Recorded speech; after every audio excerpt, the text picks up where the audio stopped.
கோடு 65ங்க. பார்த்துடலாங்களா?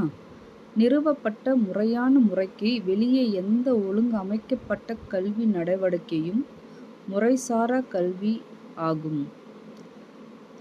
உடன் முறையான கல்வி இணைக்கப்பட்டுள்ளது. பள்ளிகள் 6 முதல் 14 வரை வயதிற்குட்பட்ட குழந்தைகளுக்கான முறைசாரா கல்விக்கு கல்வித்துறை நிதியுதவி அளித்து வருகிறது.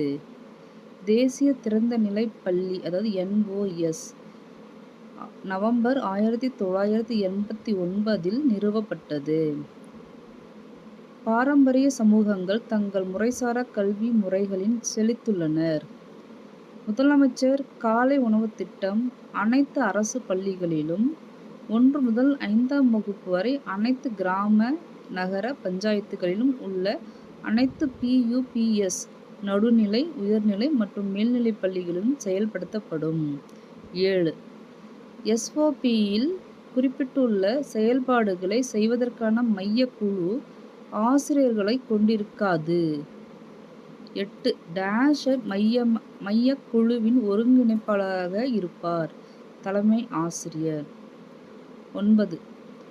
கிராம பஞ்சாயத்து சமையலுக்கு கொட்டகையில் மின்சார வசதி இருப்பதை உறுதி செய்ய வேண்டும். 10. GO-யின் இணைப்பு 2-ல் எண் 43 படி 5 பள்ளி வேலை நாட்களும் தேர்ந்தெடுப்பதற்காக பல்வேறு மெனு பட்டியலிடப்பட்டுள்ளது. சமைக்கிறாங்க இல்லைங்களா? அதுக்கு SHG, PLF, ALF செயல்பாட்டில் ஏதேனும் தவறு இருந்தால் மாவட்ட ஆட்சியர் உடனடி நடவடிக்கை எடுக்க முடியும். SHG, PLF, ALF-க்கு குறைந்தபட்சம் 3 ஆண்டுகள் இருப்பு மற்றும் அனுபவத்தை கொண்டிருக்க வேண்டும்.